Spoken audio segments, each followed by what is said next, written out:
This is CV 2017-055490. Mr. Easton, would you announce the record, please? Good morning, Your Honor. Brian Easton on behalf of the plaintiffs. Thank you. And would the two of you announce the record, please? Nicholas Casavelli, defendant. Nicolina Costelli, defendant. Thank you both. All right, this is the time set for a number of issues. And one of them that I think we have to deal with first is the motion for reconsideration. And tell me, this has been ruled on a number of times. I read in there that, I forget the officer's name up in Washington, Officer Holt. that you're saying that you've checked and he's no longer available, or? Yes, Your Honor.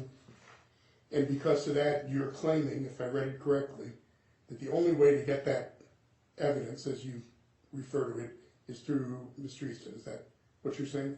Yes, Your Honor. Okay. I've read this, even the ones that were before I was involved in the case. This has to do with, according to you, the difference in positions that were taken in Washington versus here about competence and things of that nature? Yes, it's over the same issue about this litigation. Okay.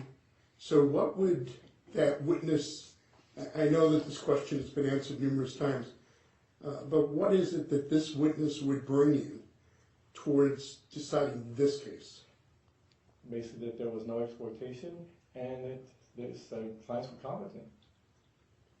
Okay. His clients were a suspect in a exploitation of a vulnerable adult in Washington investigation. They were. They were. What came of that investigation?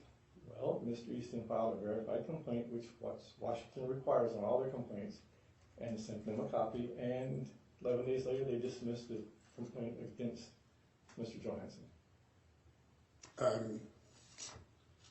Claiming that whatever it is that you say Mr. Easton filed, claiming what? That he's a vulnerable adult and that we're the ones who took advantage of Mr. Johansson.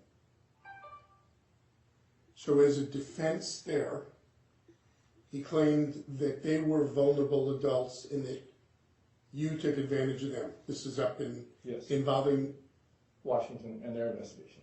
Burlington, Washington. Their investigation into the Johanssons? Yes. Okay. Let's say all that happened. How does that bear, just walk me through how that, what you would tell a jury, how that bears here. This goes back to a trust. The plaintiff's brother and sister-in-law's trust that Mr. Easton dissolved, allegedly, supposedly, he dissolved under a hardship for the plaintiffs. Okay. In the deposition on the 19th, he stated he's never had a hardship, so therefore it was. Who stated that? Mr. Johansson. Okay. Stated never had a hardship now or ever. Okay.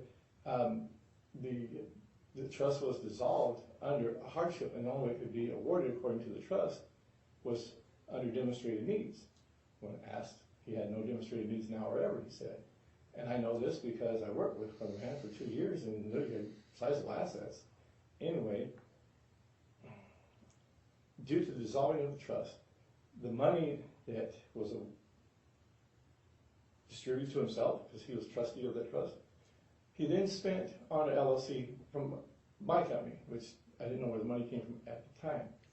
That $127,000 is what's in question now in this litigation, where they're saying that we tricked them or whatever it's being worded. That's the same money that Mr. Easton vocally told Washington authorities that there was nothing going on. And there's a recorded conversation that the plaintiffs give us after recording them and Mr. Easton. The plaintiff states what he stated he was going to tell the Washington authorities, that there was nothing to worry about. And in one of the motions, his response is that we could get this information from the police reports. We did, and the police reports are summarized, but it states the same thing, that he stated that there was nothing that brought his concern. No abuse. No abuse, and that they trusted us for their finances. Then he turns right around and files this against us. After it.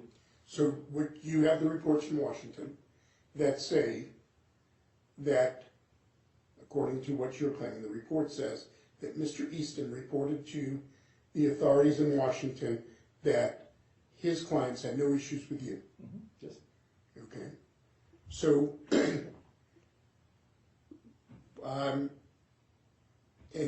what you're saying is, therefore, they took different positions here than what they took there, showing that their claims here have less validity. Totally opposite. He Okay. states that his clients, and even the officer stated that his clients were cognitive, aware, knew Cogent. complex things about this case, this trust actually, and he's stating to them up there, Mr. Easton, because he called up there and put himself in this investigation and was telling them these things. And it's in the report. Yes. Well, summarized, but yes, it's in the report. All right. Now, so And then he comes and files this and says totally different. now I don't know how many motions motions there have been, but there's been more than two There's on one. this issue. There was one by prior counsel, and he basically was stating it because of an email. There was more to it than the email. So then you filed another, and that got denied by Judge Branovich, and then you filed one with me. The first one was denied by Judge Bernovich. The second one had more of the details as to what I just explained here as to why I can't get a hold. It may be different for an attorney, but we're pro per, and the police department won't tell us. He's no longer with the department. If they did even know. And then the other alternative is subpoena, but how do you subpoena where you don't know where they are? If there was a different department, they retired, they moved, we don't know. And they're not being forthcoming with this information. They just state that he's Okay. not with the But department anymore. So the new thing, according to you, is now that the officer is gone? He's been gone. I didn't know until I called up there to check about these reports. Okay. Mr. Easton, I know that we've been through this many times. I have not asked you to file a response. I'm aware of that. I'm aware what the rules say about that. But can you just give me a preliminary comment on this, but it doesn't waive your right to file a response for this issue to go further if it needs to? Sure, Your Honor. What part of it would you like me to comment on? Whatever it is you just heard, you've made this argument a few times, so I guess what I'm asking you is to comment on whatever you've heard that relative to the prior times that you've had to respond to this. I don't want to limit you. Number one, what they're talking about is outside the scope of what we're complaining of. The actions taken by the Casavellis that are complained of in the complaint occurred well after this event, probably by at least 4 to 5 months is my recollection, and it was a totally separate transaction or a different matter that I was representing the Johansons on. There was nothing, first of all, there was nothing filed up there by me. I don't have any authority to file up there, Your Honor. I'm not licensed in Washington or Oregon or wherever that's at. So I didn't file anything. However, Officer Holt did reach out to me and talk to me on the phone as part of his investigation.